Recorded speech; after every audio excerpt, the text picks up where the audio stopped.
Legend has it that there was an ancient advanced civilization that did genetic manipulation on hunter-gatherers to speed up evolution and create humans as we are known today.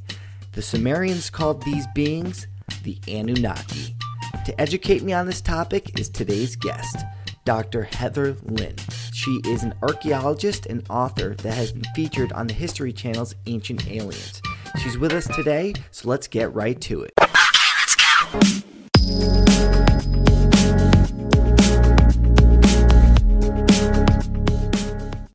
We're going to talk about something that is really interesting to me, and I feel like it's very popular in pop culture today, the Anunnaki.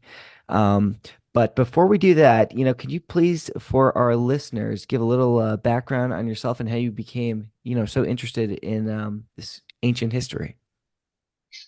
Oh, well, it goes as far back as I could remember. As a kid, I used to play in the dirt and pretend I was looking for interesting things and, always wanted to go on adventures. But I really hated history in school. It was very boring. And so I would have never thought that I would go into that direction. But sure enough, I did. I think because, the way it was taught in school was just very dry and it was rote memorization oriented. And so I was more of an armchair historian, but I left home at about 15 years old and dropped out of school and traveled the country. And I was on a spiritual quest and I started getting to know a lot of different people. And in that quest, I spent a lot of time in my car as I got older and was able to have a car. I finally moved up and had a car and was able to live in that. It was before van life was a thing. So in Right. that, I used to listen to late night radio, out on the West Coast, things like Coast to Coast AM. And I found it fascinating, all the different opinions and things. And so that's always something that was with me, but I ended up going back to school and, studying things that I loved, art history and anthropology and archaeology. And I just sort of went in that direction. But I pivoted because as I was going down as you would call it, a mainstream route, I started getting really disenchanted with the whole thing. It was very politically motivated. There was a lot of just ego and, vying for top positions and a lot less focus on the actual research and more about the grant acquisition. And a lot of energy went into debunking. I remember the first archaeology class I had, it was literally like Archaeology 101. It was just an introduction. And in the first week, they had up on the board names of these different, authors. And they wanted us to pick one of the authors and then go at their theory and debunk it. And I remember one of the names was, a couple of the names that would be familiar to an audience now, which would be like Graham Hancock. But the Right. one that stood out to me was Michael Cremo. I had read his book, Forbidden Archaeology. And I thought, well, we don't even know. We're undergraduates. Like we don't even know really how to write any kind of paper, let alone read properly any scientific literature. So we're being told we have to go through and tear down these ideas. And I had recognized some of those authors from being interested in their topics. And I thought, but everything seemed to approach the topic with this very defensive, very siloed, very closed-minded point of view. And then, but I went with it. But then once I started working in the field, I started seeing a lot of just local corruption, a lot of things with money and funding that was just wasn't where I wanted to be. So I actually reached out to Michael Cremo and said, hey, I'm, undergraduate, I'm working in archaeology, and I feel like I just want to be done with it and move off into something, maybe a little less structured. And, what say you? And I never thought he'd respond, but sure enough, he did. And he was so kind to give me his opinion, which, was basically this: you're at a fork in the road. And if you stay in the mainstream path, you may be able to, push the envelope, but ever so slightly. If you were to leave, you could just write about whatever you want, but you wouldn't necessarily have the background needed to properly evaluate the sources, et cetera. So he really kind of talked me off the ledge there. And so I stayed in, and I'm glad I did, because yes, definitely a big part of good research is more than Google, more than YouTube. You have to know how to really go through sources properly. And so, but I always thought, I'm gonna pick up the skills that I can here, but secretly I had some different thoughts. I had some different interests, and I just kind of kept that under my hat until later. I just started looking into those things, writing on a blog. And then one day somebody reached out to me from Iraq, and they were telling me about a different excavation that was going on, and there wasn't excavations there by Westerners for since the 70s, but they were saying they were taking a bunch of artifacts out, and this person was really upset about it, and they just wanted to air their grievances. And as I had been writing on my blog some stuff, it was maybe a little activist oriented, like about cultural history and artifacts and looting. And so they reached out. Well, when I reached out to the university that was involved, it was the University of Manchester. I wanted to just sort of know what was going on, just as press, just ask some questions. So I had a meeting set up where I would get to ask questions, but they had me submit some of the questions ahead of time, and I guess they didn't care for the line of questioning, and so I was ghosted, which that made me even more interested. And so I went down that proverbial rabbit hole, and I found that the conflicts of interest there were huge, that the research was actually a bit secretive, that it was being funded by big oil companies first, and secondly by a one individual who is of the von Thyssen family dynasty, who was the Nazi bankers. So, I mean, a very, very influential and well-funded family. And this particular individual, Baron von Thyssen, he is the number 2 collector of antiquities in the world. And so all of these people with these vested interests doing these excavations in a foreign country, and when they would do their reports over what they found, they did it first in the boardroom of a big oil company. And I thought, well, that just Wow. doesn't seem right to me. So I wrote a report on that, and I just guess I got the ball rolling, and I've been doing work in that area ever since. I have a expedition scheduled next October in Iraq. So that's about where my line of interest lies primarily. Hence the Anunnaki, as you could imagine. Right. Well, that's so fascinating. And, I would love to ask you more questions about, your discovery here when you found, where the funding was coming from. And really it's, big oil and these, large corporations with some alternative interest. And what was your speculation for the main reason why they would be hiding so much of this?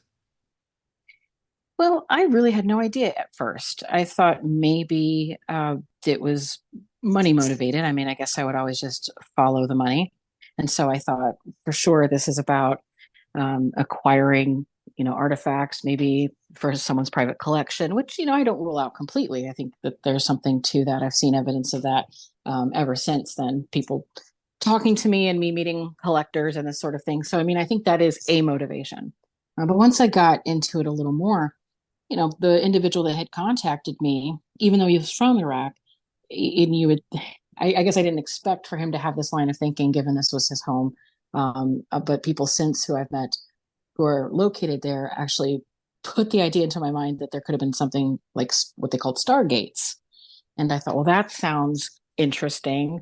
I don't know how plausible that is. Of course, I wouldn't characterize myself as a skeptic. I don't look at it as that's like a line of a work, like going out Right. and debunk everything for the sake of debunking. I'm just genuinely curious. And so, but at the same time, I thought Stargates, this sounds kind of preposterous. So, but I looked into it, and I looked into a lot of different alternative theories as to why somebody may or may not want to uh, go out there, excavate, and then keep it secret. Some of those things I found too had a lot more to do with the idea of finding particular artifacts that may have a magical connotation.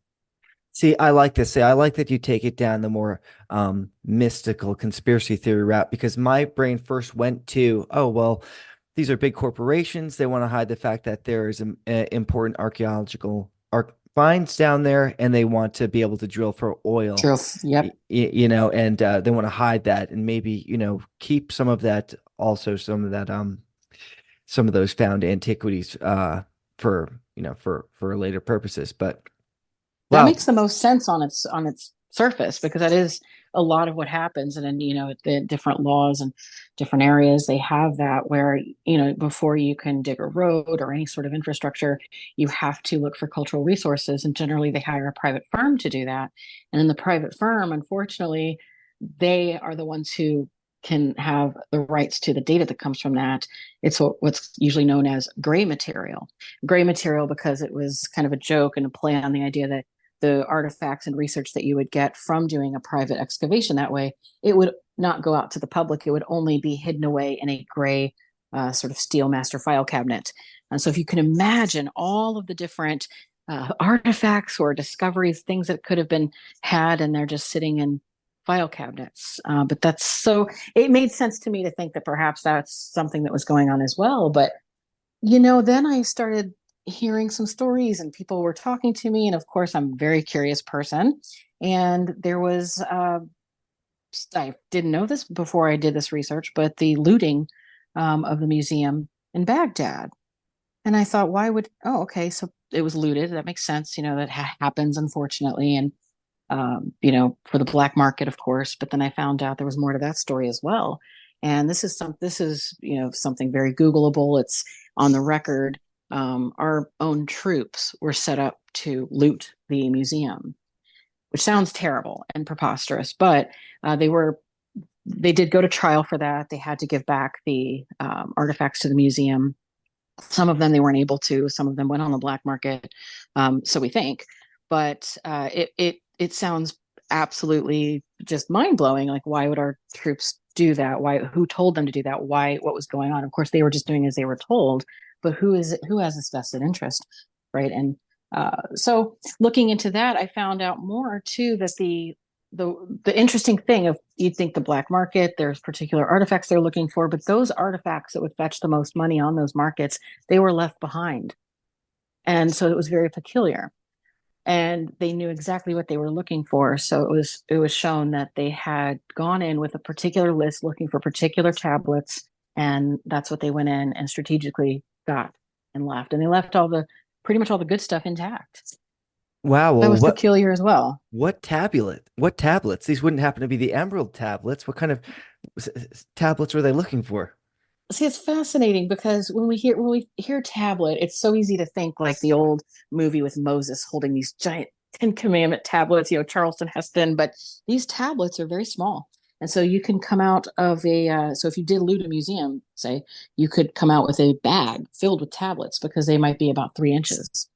So we're talking a lot of information, broken tablets, but even full intact tablets. So lots of information. There are so many tablets available that we just can't even have the manpower to translate them all, which is why they're actually using AI now to do that, for better or worse.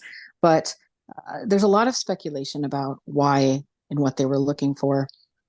Some of the information that I have found in my research points to this idea of the Sumerian kings list being a list that shows a particular bloodline going back through history that gives the right to rule to particular people of a particular genetic background. How specific that is, it's unclear, but it basically gives somebody this right to rule. There's an artifact known as the Tablet of Destinies. So it's sometimes referred to as the Tablets of Destiny, but it's one tablet. It's the Tablet of Destinies. And that particular tablet was supposedly what you'd have if you wanted to have all-knowing power and the cosmic legitimacy to rule over a one-world government. So now I'm not saying that this is true and real and that this is a magical amulet and these people have it, but what I'm saying is that I can verify, I can confirm, I can back up through my books and research, and I name names, that there are people in positions of power who believe this so much that they are funding excavations, they are funding research, and they are going out looking for these sort of magical objects. And there is a precedent set for this. I mean, if you remember, it's kind of known that the Nazis did a similar thing, Right. when they were in a position of power. They also had an archaeological bureau that would go out and look for, I think they were looking a lot for things like the Holy Grail and the Spear of Destiny, but for similar reasons, that they thought it could give them legitimacy to rule. So I sometimes, when I tell these things to people, they say, well, that can't be, that's not real. And I said, just because you don't believe it doesn't mean that there aren't people who do. And just because those people may have, a lot of money, or they wear a suit and a tie and they're articulate, it doesn't mean that they don't hold very strange beliefs. And so Uh, for that alone, you should kind of perk up and take notice. I love that you're already talking about Iraq because, we already know in our society, we believe that these were the origins of humans or our first civilizations. And that kind of brings us to the Anunnaki. So let's talk about first, because everything you're talking about here kind of leads back to them. Let's first talk about the history of our civilization, the Sumerians as we know it, and where the Anunnaki come into play, if you can explain. Well, the Anunnaki, they were a group of deities that appear in the mythological traditions of the ancient Sumerians, later the Akkadians, Assyrians, and Babylonians. This was in an area known as Mesopotamia, on the land between two rivers, which is now modern day Iraq and the surrounding area. And so this particular region was also known as the Fertile Crescent. So they're very great for farming. First agriculture set there. Sumer is known as the culture of firsts. They were the first civilization. There, it's where history was invented. Before that, there was no history. It's all considered prehistory. And history comes about because they invented writing.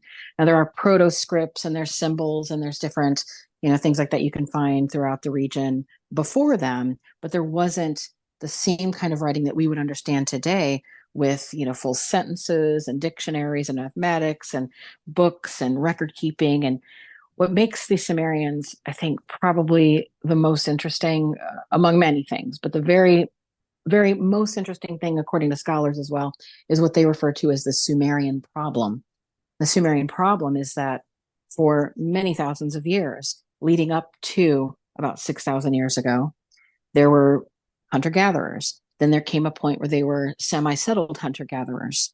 Then all of a sudden, you see this civilization spring about. And within the course of only 200 years, they go from semi-settled hunter gatherers to having large ziggurats, which are like stepped pyramids. They had full developed cosmology and religion. They invented the wheel. They invented the concept of professions and education. They had surgeries. They had things like pills, which is really interesting too. They had a whole lot of medical procedures and things we even use to this day. A lot of the work that they did in optometry, we haven't even changed a lot of the manual tools from what was first invented there. But they were among many, many inventions. They were the land of firsts. But all of this happened within 200 years, which is just in a historical context, a blink of an eye. And additionally, their language didn't fit anything like what was springing up in the region. So it was like they just appeared out of nowhere and then had this massive advancement right away. And nobody can figure it out. And you hear that a lot. You hear people say, archaeologists are baffled to discover, or, it's a headline. And oftentimes that isn't the case. There may be some interesting mysteries, but people have theories. This is different, though. This is one of those cases where still to this day, we cannot figure out what happened in Sumer. How did a group of semi-settled hunter-gatherers go from that state to a massive empire in 200 years with agriculture and diverting water, having canals, having boats, having astronomy and science?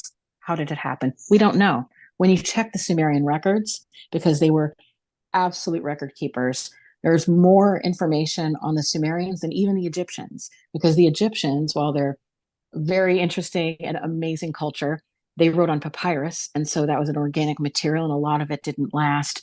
Whereas the cuneiform tablets, they were clay tablets that were baked.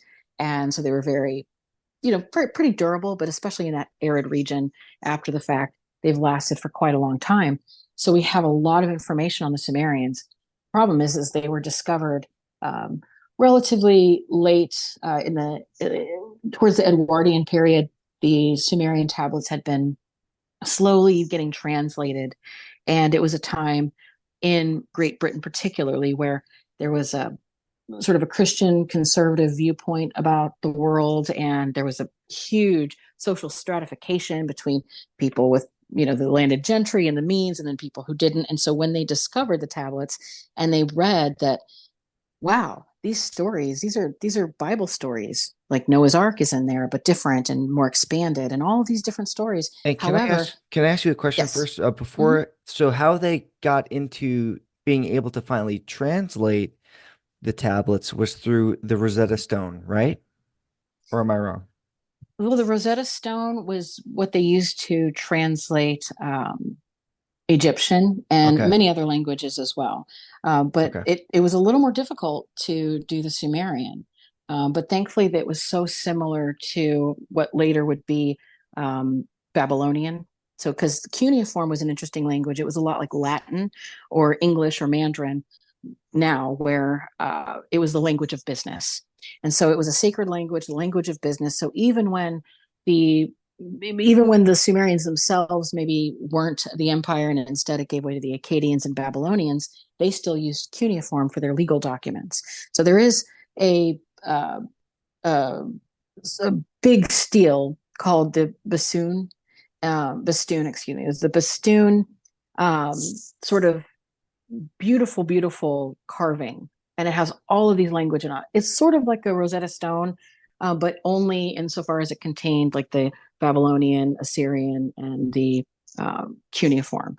So, with the help of that and Hebrew scholars, because it was sort of close to those languages, they were able to figure it out. Another thing that helped was that because they invented this sort of schooling and they had all of the tablets, they had textbooks. So they were able to use what would have been the textbooks for the Sumerian children to learn how to read, dictionaries and that sort of thing, to then cross-reference what they were figuring out through comparing it to the Bastoon monument and modern Hebrew and Old Babylonian. So they just pieced it together. It was a lot of work, but they did it. And when they did it, they were able to read these tablets, and what they found shocked them because it pushed back the supposed timeline of all of these Old Testament stories by thousands of years. So while they were academics, they thought, well, this is interesting. Let's research this, no problem here. But they thought, we cannot necessarily tell the public this because what will it do to their faith? What will it do to how people view legitimacy of, the culture and society and this sort of thing? And so they didn't lie, but they lied by omission. They just didn't feel the need to go out publicly with some sort of PR campaign and tell everybody. Instead, they just kept it in academia and in museums and just research. So it was secretive, but not necessarily for the reasons that maybe you'd think. It was because they just didn't want the people to question the Bible. And over time, people started discovering the Sumerians, how interesting it was. But it's only been more recently, actually, probably you got to give a lot of credit to the author Zecharia Sitchin for breaking this out into that pop cultural mainstream where people start taking notice of this sort of enigmatic civilization of the Sumerians. So, for better or worse, he contributed in that regard. But yeah, so thankfully they have all these tablets and they're able to really paint out a picture of like where did they come from, and in their own readings and their own interpretations, they make a lot of claims about the Anunnaki. And so the Anunnaki were their deities, and the name is derived from Anu, Before we which go meant heaven. uh, Yes. before we go to Anunnaki, because I know that Mm-hmm. you mentioned briefly how there was overlap between some of the stories in the Bible and the Mm-hmm. stories in the Sumerian text. What are some of the more known stories that would be like an aha moment for people listening, going, "Oh, that is true." That story is now appears to be much older.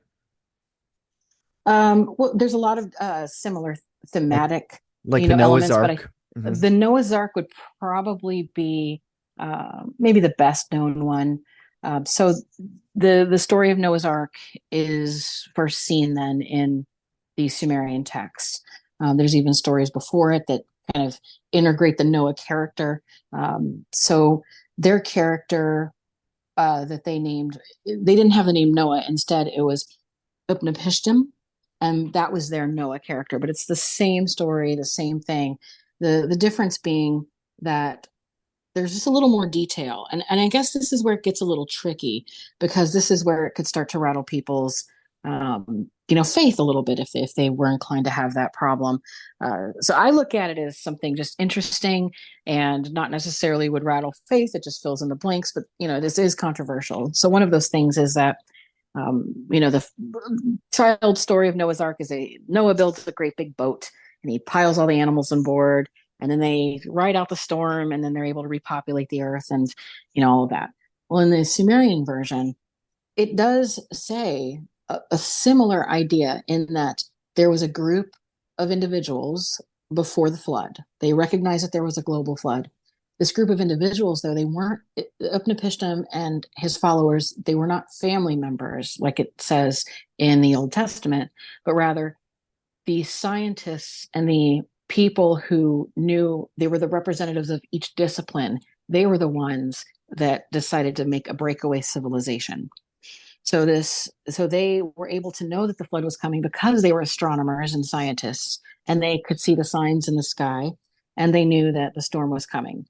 And so they said, we're going to make a breakaway civilization, and we're going to pick the people we would need to do that. So if you could imagine trying to do that, who would you want with you? You wouldn't necessarily want as much as you love them, you wouldn't necessarily want your like nieces and nephews and everybody. You'd want to make sure you at least had on your team someone who was an expert in agriculture, someone who was an expert in, healing arts and etc. So People this is to what restart. they did.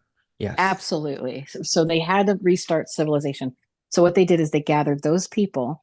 Then they also gathered what they refer to as the animals of the steppe. They lived in the steppe. So those animals specifically would have been the animals that they had for agriculture. And so it would make sense that you would gather those in a bit of a nomadic caravan, because they would be your food along the way as well. It was a practice then, and in some cultures now, to bleed an animal for nutrition if you had no other food. Like, you wouldn't want to kill the animal, because you could still take nutrition from them if you were needing to in a nomadic tradition, by cutting them and having some of their blood, letting the wound heal. And it sounds gruesome, but that's a way of survival. So they had the animals of the steppe. And this also would enable them to restart civilization again with agriculture and animal husbandry. So it says they take all the animals of the steppe. So this would be different than saying we're going to take the giraffes and all these other guys, and no unicorns and no dinosaurs, just the giraffes and the 2 lions and all of it. Not like that at all. Instead, you can imagine it as these individuals were they were the technocratic elite. They understood that there was something coming, and they needed to move on, and they needed to bring with them everything that would be needed to restart somewhere else. And that's what it says that they did. And then in their account, these individuals make it to this particular area where they encountered what they referred to as the black-headed ones. Black-headed ones, you could infer that way that they were different looking than the others. And so that's something interesting as well. And so the people in that region, had dark hair, but they come in and they see that these people, not only were they called the black-headed ones, but they were also referred to as the Adamah. And that's where we would get the name Adam. And so what that meant, though, in the language, meant like a red person.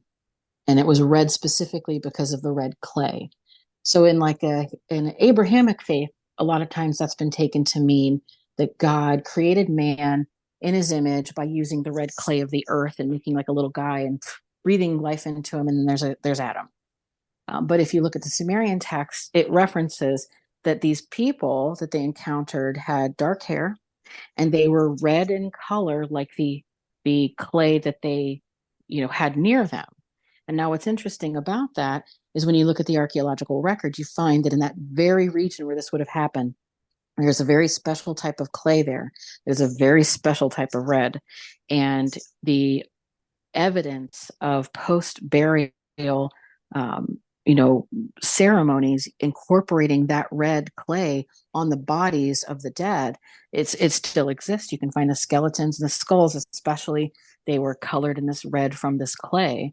And it's a very natural behavior too when you're out in a setting that would be considered wild or primitive or what have you, that you would use the clay of the earth, the dirt, in order to shield yourself from the sun, or even decorate yourself for ornamental purposes. So it wouldn't be at all unusual to think that these individuals, who were also described as being shorter in stature, and the skeletal remains that you find in the region show that indeed, not only did they use this red clay to paint at least their dead bodies in red, but that they also were shorter in stature, primarily based on the fact they were semi-settled hunter-gatherers and didn't have adequate nutrition on a regular basis. So here we're looking like we have a very interesting story about the migration of a pre-flood people coming in and encountering these semi-settled hunter-gatherers. And from their perspective, these individuals were the gods, and they taught them how to, build things. Well, I should say, let me clarify this too. The text doesn't say they were these benevolent gods that came down and, were loving and taught them these wonderful arts so that they could have a better life, but rather they enslaved them. They told them that they had to dig out these trenches. They had to be the ones to plant the crops. And this is where we get the idea of worship too, because they had specific instructions in the tablets of how to sacrifice the animals as burnt offerings for these individuals who they would later refer to as the gods. And so the people were eating the agricultural material, and then the gods were eating meat. And the gods were very funny about that. They didn't want it boiled. They wanted it specifically on an open flame. And so they started building this whole framework, that is similar to what you'd think of as somebody coming in and colonizing. So people have read this to mean that they were, individuals from a pre-flood era. Some people have read it to be that these were extraterrestrials. But if you try to move a little past what the text says, and if you try not to necessarily jump to the idea that they were specifically aliens and spaceships coming over and doing these things, you start to look and differentiate between all of the different figures here in this myth, because there were more than just the Anunnaki that we're familiar with. The gods themselves had their own sets of gods who were thought of as semi-biological beings that they spoke with through trance-like states.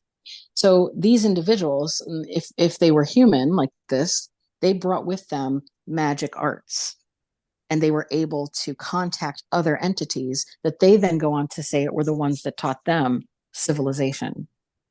So it gets very, very intricate and messy, and there's a lot there that is just waiting to be discovered. And there's the alternative viewpoints about it, and those are quite interesting. And then there's some mainstream ideas that they really don't have a whole lot of information, to give us. I mean, Irving Finkel is an excellent voice in this area. He's at the British Museum, and he's been on. I think he was on an episode of Ancient Aliens that I was on about the secrets of the Sumerians, and so he's out there trying to just show everybody how amazing the Sumerians and the Anunnaki were.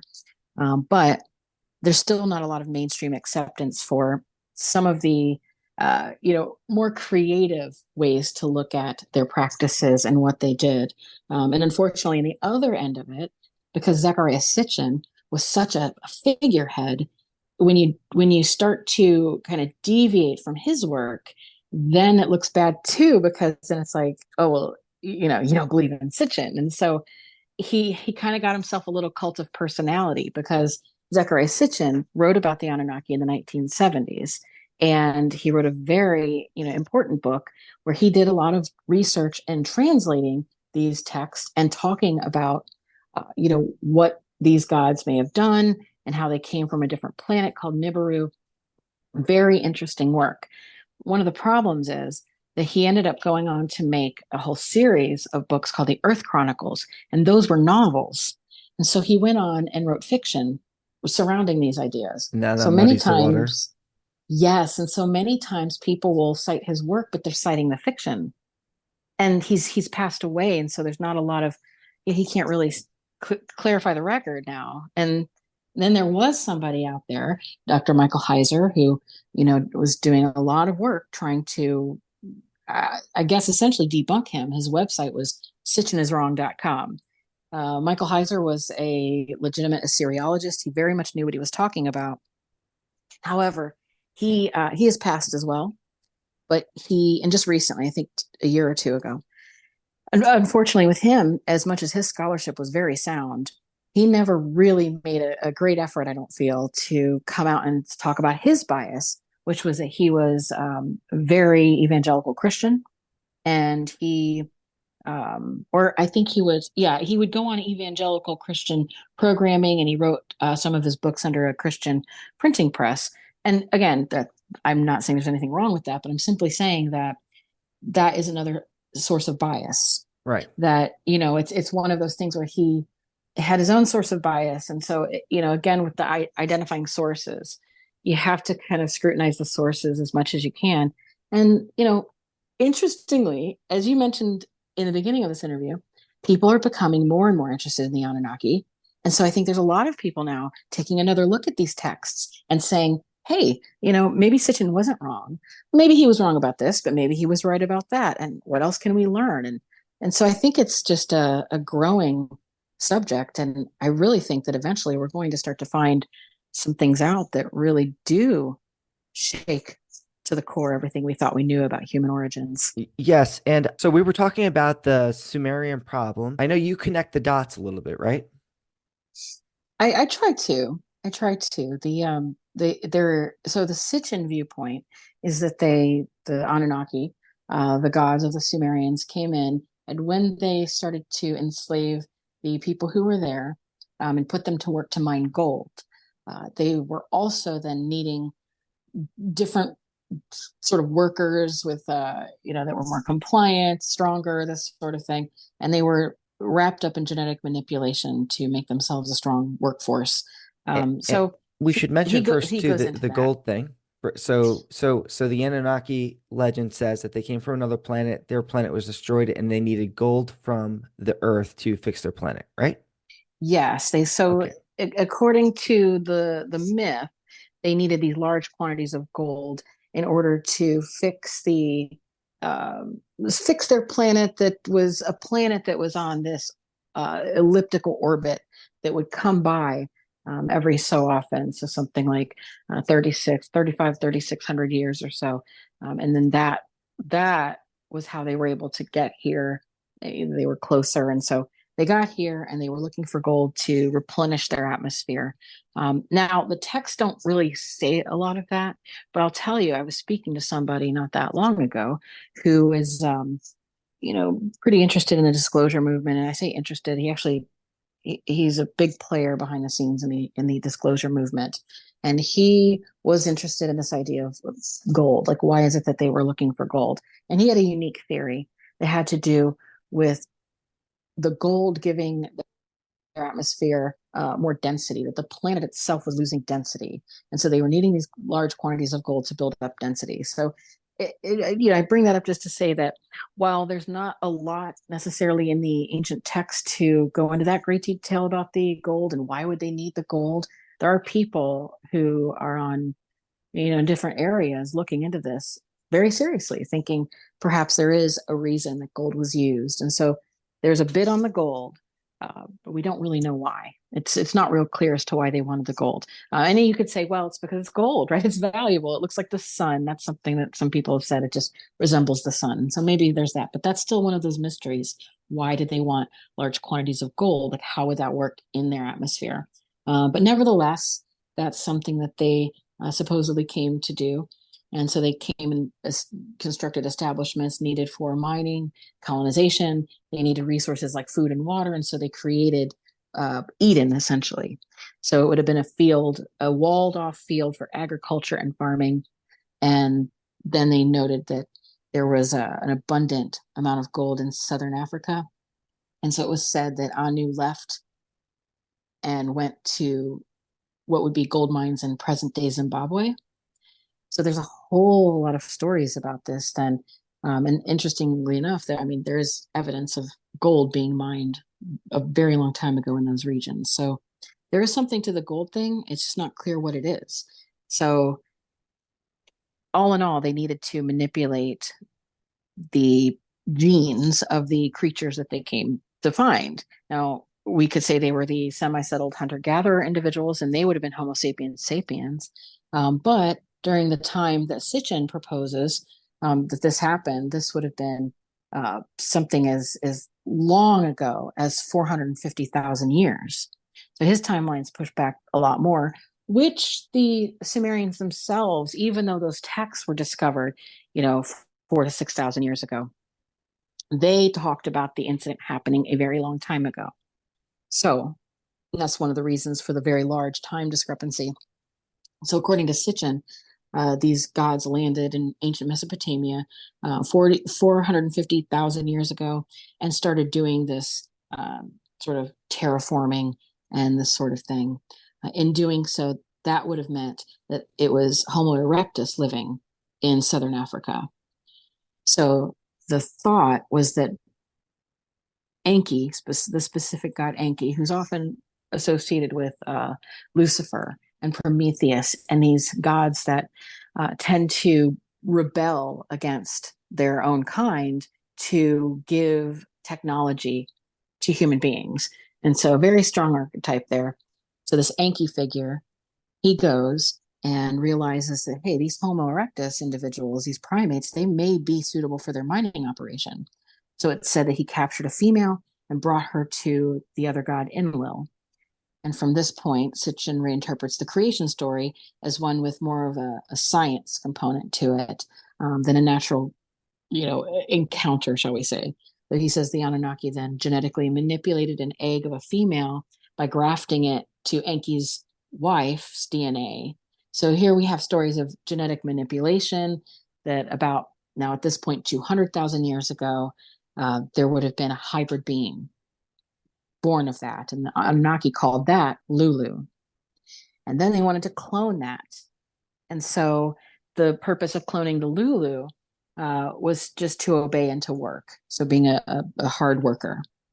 At this point, it was said that the Anunnaki created new beings by mixing the DNA of this Lulu with that of other animals on Earth, creating just basically chimera everywhere. And so, it goes on into this direction. And so the idea that the Adama could be dangerous due to, say, hunter-gatherer attributes and behaviors divided the Anunnaki. They started thinking, well, these are still like animals. Maybe we don't want them anywhere near us in terms of like mixing. So they had this idea that we had a royal bloodline and we don't want to mix with these individuals. So it was forbidden that you taught these individuals how to write, how to do anything in this sort of priest class kind of way. So they invented this priest class that would be an in between. So you have the gods and you have the enslaved individuals, and they wanted to keep it that way. They had to have the priest class there to be an intermediary. And But again, this we would have been the enslaved individuals, right? Yes. This So, slave creature. well, eventually, yes. And then the idea was that at this point, this Enki figure kind of felt bad for humans and said, "Well, I'm gonna come down and I'm going to establish what would have been considered the first mystery school." And that is where we get the idea of, if anyone is familiar with Mystery Babylon, that term, this notion of having secret knowledge pass through different rites of initiation, and that you had to have complete and total obedience or face punishment of death. This concept of absolute power was adopted by the kings, who went on to exploit the workers and then use violence to control them. And so it paints this picture of a very difficult, almost alien colonization system. But there was said to be, and this is supported in the tablets too, that there was a rebellion of these slaves, especially in the mines. And so the lineage of the kings was established and recorded on what we now know as the Sumerians' Kings List. And that was there to establish control and order. And these kings were the first mystery school initiates who were versed in sciences like math and astronomy, and they were knowledgeable in medicine and architecture and engineering. So it was said that eventually, though, they did mix. This is where we get some ideas of like the Nephilim, where they looked at the daughters of man and thought they were beautiful, and then after a while they started to mix, and then that created giants. And so all of those stories that are things you might hear from like an Old Testament biblical perspective can be traced back to these ancient tablets in this sort of more interesting detail. And Sitchin's view. isn't this also where the concept of fallen angels comes from? Because these Anunnaki that did go and mix with the now enslaved humans that created this second race were the fallen angels, right? Yes. Yes. So that's exactly right. So this idea of the fallen angels, that they, especially when it comes to Enki, again, he is very much associated with the idea of Lucifer. Lucifer, not actually being the same as Satan. Lucifer was the light bearer And so Lucifer was the fallen angel because he rebelled against, the rest of the angels rebelled against God and came and brought information to humans. Sort of associated again with Prometheus and those figures, this light bearer. So something like consciousness and knowing. And so some people, especially the Gnostics, some people in the past and even now look at Lucifer or Enki or those figures as actually the heroes of the human story. And then you can say, well, they're not heroes because they went against God's will and God's instruction. And so that's where you get the divide between people who are, say, Luciferian versus people who think Lucifer is more associated with Satan. So all of that is a framework that goes much further back than simply the Old Testament, and can be found right here in the Sumerian culture as well. And there's more validity to this too, because I have read before that if the direct translation in the Bible, they didn't just talk about God, it was God's plural. So when Yes. so when the ancient Sumerians here were talking about worshiping the God, they were meaning the gods like the Anunnaki, because they believed the Anunnaki were gods, right? Yes. And they're Yes. And so they were called the Elohim, and the word Elohim was has been translated to mean the bright or shining ones, plural. And so these shining ones, and that's another word that they have called the Anunnaki, are the shining ones. And some people say it's because it's metaphor that they brought this enlightenment. Other people say it's because when they were first facing these early humans, they were already adept at metallurgy, and so they were wearing shiny things, like whether it's a gold plated armor or something to that effect.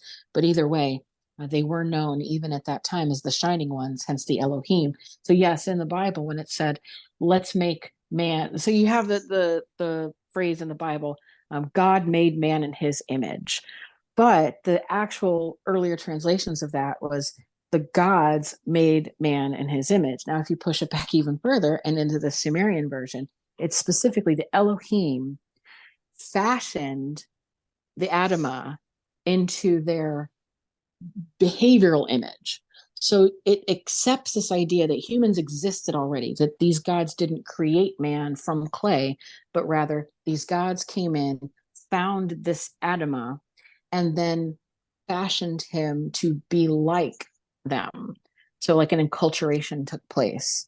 So, they were in the image of these gods. Like, now you're going to dress in clothing. Now you're going to do work. Now you're going to be like us. Not quite like us, but you're going to be like us. And there's even interesting parallels too in the world's oldest epic, the Epic of Gilgamesh, which is also Sumerian and considered probably older than the texts themselves, based on an oral tradition. But in this, the story of Gilgamesh being this mighty king, he encounters this other being, Enkidu, which is related to the god Enki. Enkidu lived outside of the walls of the city, and it was said that he was covered in hair, and he was a wild person that drank with the gazelles at the watering hole, and was pretty much wild until they sent a temple prostitute out into the woods to try to seduce him and get him to come into the walled city. And it worked. And he did come into the walled city. And immediately they gave him a bath and they shaved him and they put him in shiny clothing and they said, "You are now like us." So they fashioned this, what you could consider, at least in a modern viewpoint, as possibly a different primate, possibly not Homo sapiens sapien, but it could have been Homo erectus. And during a time where we were starting to have groups of people getting together and making, a type of civilization, while at other times there were individuals who were different. And so there's this motif that you see springing from the Epic of Gilgamesh and reverberating all throughout this time period of man conquering nature, because it was something very important to them. And the idea of Eden being not just this paradise, but specifically a walled area of agriculture and food and animals and domestication, but it was specifically walled. And so outside of those walls were other beings like Enkidu. And there is also the same story or similar stories to the Anunnaki in ancient civilizations all over the world. Isn't that correct? Yes, and that to me is quite fascinating. Um, I'm actually writing a book right now, a follow-up to the Anunnaki that goes more in depth into this phenomenon. Because as I wrote the Anunnaki connection, I started seeing what appeared to be a much more human story than I had anticipated because I was familiar with the Sitchin version of it. And when I started to see that the Anunnaki seemed to take on a much more human perspective and maybe, align more with this idea of a pre-flood civilization before a time period known as the Younger Dryas, that perhaps this civilization had ambassadors, later what would be ambassadors, or at least survivors, who survived and then flourished throughout different regions. But then that didn't quite explain everything. And I started to find out as I was researching this book that it goes a lot deeper than that, that these individuals, that whether they were aliens or gods or humans or not, they spoke of their own mystical encounters of of other beings, of things that we would now think of as USOs or UFOs or UAPs, things coming out of the ocean and then back down into the water, things that would communicate with them. And I thought, where is all of this? I was not familiar with a lot of this. So I And that's started so looking cool. into that. It is very cool. And, That's and the there's a coolest name for part. these, Apkallu. So the Apkallu, which are known as the sages, they are the seven sages associated with the Pleiadian star system. And the same attributes given to the Apkallu are found across many different cultures and even in Mesoamerica. And also is this the Viracocha, and then there was the Quetzalcoatl, right? These were Yes. all there, even though that's in South America, they're sharing similar traits that we hear of the Anunnaki that were described. So it seems like these were these advanced beings that came and helped jumpstart civilization after we had this massive catastrophe, which was that great flood that we all know that was definitely happened. Yes, absolutely. And so it's amazing. And some people believe that they can still contact them today. And that's something that whether it be through shamanic practices, transcendental meditation, or even psychedelic use, that's something that people believe they can still encounter these seven sages, these celestial beings, and then they give them these sort of downloads of information and technology that can allow us to, you know, keep advancing our species. Some And some people believe that. some people think that the government has got to deal with them right now. This is So true. Some people think that. so So hey, I like to just let my imagination go and believe that it's all true because it does make for a more interesting life, right? And right, um one of the things that I think is important to take a look at here is because it really doesn't kind of destroy people's religious beliefs, whatever they are. Because if you look at the Anunnaki, they actually had they believed in a god too. We don't know if that god is, maybe that god was the universe, or more where a lot of the foundations for some of these hermetic philosophies come from, right? right, absolutely. And I agree. I don't think that it does necessarily or should necessarily threaten anybody's beliefs. These are earlier beliefs. These are different concepts and translations from different people, but they all still speak of the source, some sort of cosmic unifying principle. And so, I don't think, if anything, I think it adds some sort of credibility to it. Do you believe the Anunnaki left? Are they still here? Are they coming back? Well, uh, my personal belief on that, thus far in my research, is why I had to now start a new book on it. I believe that there's a possibility that whatever this phenomena is, whatever these beings were or are actually still here. And how they're here is the question. Are they here as individuals walking among us, or are they here as some sort of interdimensional beings? So this is where I take it down a direction that focuses more on the Apkallu as such. And if you look that up too, you might recognize the images of these beings. They're commonly associated with the Anunnaki themselves, but they have eagle heads and they're holding the pine cones and they're dressed in this, garb, and they're usually surrounded by cuneiform text and they have wings. These Apkula, I believe that there's There's something more to that. That's the universal thread. And I don't think that it's gone. I think that it's something that, as I mentioned before, people are still trying to tap into. And I know this is going off the rails, but I do think that a key to understanding this very much could be um, psychedelics. I think that when people have talked about breaking through, piercing the veil, and encountering other entities, their stories are very similar. And the stories match stories that ancient people had as well. And they describe them in a very similar way. And they also do similar things, like give them this technology. So, so I think that there's this possibility that the Anunnaki or the sages that they had is a phenomenon that's ever present and needs to be researched further so that we really know. But I don't think it's a relic of the past.